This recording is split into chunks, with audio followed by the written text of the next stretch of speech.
घर बैठे ही कुंभ स्नान का लाभ कैसे उठाएं? प्रेमानंद महाराज। कुंभ मेला हिंदू धर्म का एक महत्वपूर्ण पर्व है जिसे विशेष रूप से पुण्य और तात्विक लाभ प्राप्ति के लिए मनाया जाता है।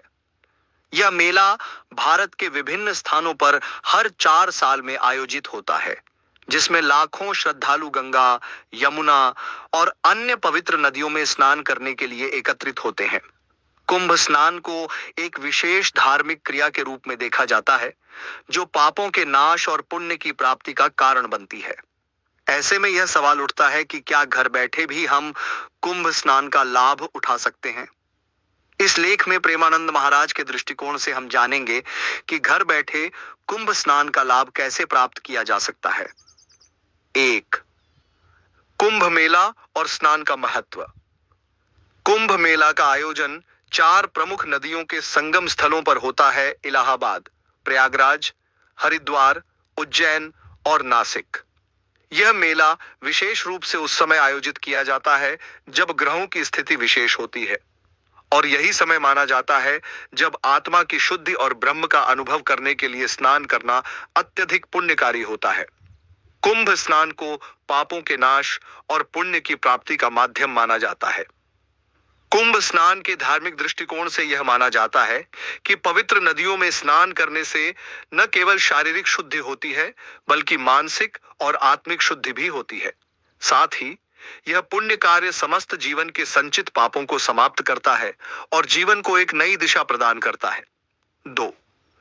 घर बैठे कुंभ स्नान का लाभ कैसे उठाएं? अब सवाल यह उठता है कि क्या यह सब घर पर रहकर भी संभव है?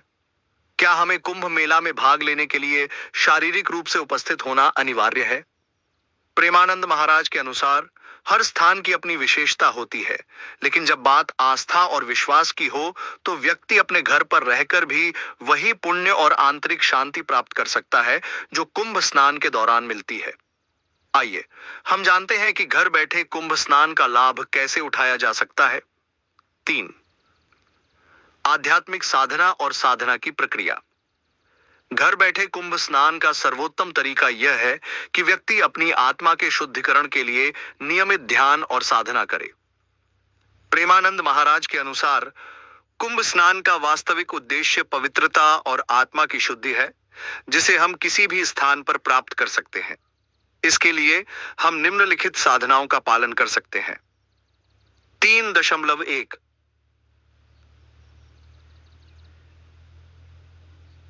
मन की शुद्धि। कुंभ स्नान का प्राथमिक उद्देश्य मन की शुद्धि है। यह शुद्धि सिर्फ बाहरी स्नान से नहीं, बल्कि आंतरिक शुद्धता से होती है। इसलिए घर पर रहते हुए व्यक्ति को अपनी मानसिक स्थिति को शुद्ध करना होगा। इसके लिए प्रातः काल में उठकर कुछ समय ध्यान और प्रार्थना करें और अपनी मानसिक स्थिति को सकारात्मक बनाने की कोशिश करें। 3.2 स्मरण और जप। घर पर रहकर भी हम मंत्रों का जाप कर सकते हैं। प्रेमानंद महाराज के अनुसार यदि व्यक्ति नियमित रूप से एयूएम नमः शिवाय, एयूएम श्री राम जय राम या अन्य किसी पवित्र मंत्र का जाप करता है तो उसका मन शुद्ध होता है और वह अपने पापों से मुक्त होता है।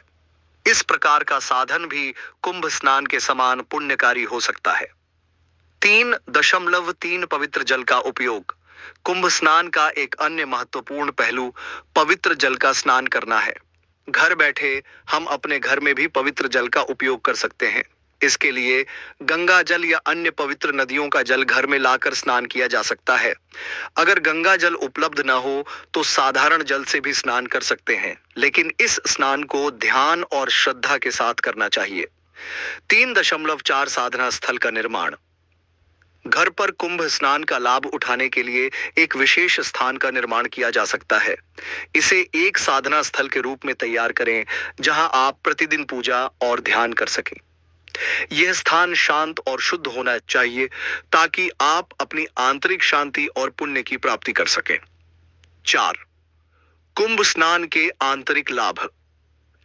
घर बैठे कुंभ स्नान का मुख्य उद्देश्य आत्मा की शुद्धि है। प्रेमानंद महाराज के अनुसार यदि हम अपने मन, वचन और शरीर को शुद्ध रखने की चेष्टा करें तो कुंभ स्नान का आंतरिक लाभ हमें स्वयं में महसूस होने लगेगा। इसके लिए हमें अपने कार्यों, विचारों और शब्दों में पवित्रता लानी चाहिए। 5. कुंभ स्नान की मानसिक तैयारी। यदि हम घर बैठे कुंभ स्नान का लाभ प्राप्त करना चाहते हैं तो मानसिक तैयारी अत्यंत आवश्यक है। स्नान के समय व्यक्ति को अपने मन को एकाग्र और शांत रखना चाहिए। शारीरिक रूप से जल का संपर्क हो या न हो, परंतु मानसिक और आत्मिक शुद्धता की ओर ध्यान केंद्रित करना अधिक महत्वपूर्ण है। प्रेमानंद महाराज का कहना है कि जब व्यक्ति अपने मन और आत्मा में पूरी श्रद्धा और विश्वास के साथ कुंभ स्नान के उद्देश्य को समझता है, तब वह घर बैठे भी उसी पुण्य का भागी बन सकता है जैसा कि वह पवित्र नदी में स्नान करने से प्राप्त करता है।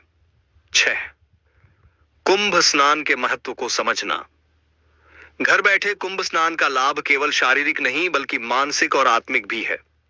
कुंभ मेला और स्नान का उद्देश्य हमें यही सिखाता है कि हम अपनी आस्था, विश्वास और साधना से किसी भी स्थान पर भगवान के साथ संपर्क स्थापित कर सकते हैं।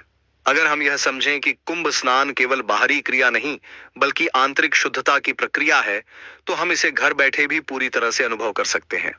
7. निष्कर्ष। कुंभ स्नान का वास्तविक उद्देश्य मन और आत्मा की शुद्धि है, जो शारीरिक रूप से पवित्र जल में स्नान करने से होती है। हालांकि घर बैठे भी हम आत्मिक शुद्धता प्राप्त कर सकते हैं यदि हम अपनी साधना, ध्यान और आस्था में विश्वास रखें। प्रेमानंद महाराज के अनुसार घर पर रहते हुए भी हम उसी पुण्य का लाभ उठा सकते हैं जो कुंभ स्नान में मिलती है, बशर्ते हम उसे श्रद्धा और शुद्ध मन से करें। इस प्रकार कुंभ स्नान के लाभ को प्राप्त करने के लिए हमें अपने आंतरिक रूप से तैयार होना होगा और आस्था, साधना और प्रेम से इसे अपनाना होगा। प्रेमानंद महाराज का नाम वृंदावन में राधा कृष्ण की कथाओं और भक्ति की शिक्षाओं के संदर्भ में बहुत प्रसिद्ध है। वे विशेष रूप से श्री राधा और श्री कृष्ण की दिव्य लीलाओं के बारे में उपदेश देने के लिए प्रसिद्ध हैं। उनका ध्यान राधा और कृष्ण की प्रेम भावना और उनके आपसी संबंधों पर होता है। वे श्रद्धालुओं को राधा कृष्ण के शरण में आकर प्रेम और भक्ति की साधना करने के लिए प्रेरित करते थे। प्रेमानंद महाराज की वृंदावन कथा में राधा और कृष्ण के संबंधों की गहराई, उनके शाश्वत प्रेम और ब्रजभूमि की पवित्रता का वर्णन किया जाता है। उनका उद्देश्य भक्तों को राधा और कृष्ण के लीलाओं के माध्यम से आत्मा की सच्ची पहचान और प्रेम की अनुभूति कराना था। वे यह सिखाते थे कि राधा और कृष्ण का प्रेम न केवल एक आध्यात्मिक प्रेम है, बल्कि यह हमारी आत्मा के परम उद्देश्य को प्राप्त करने का मार्ग भी है। वृंदावन में उनका संदेश हमेशा यही रहता था कि हमें अपने हृदय को शुद्ध करके राधा कृष्ण के प्रति अनन्य प्रेम और भक्ति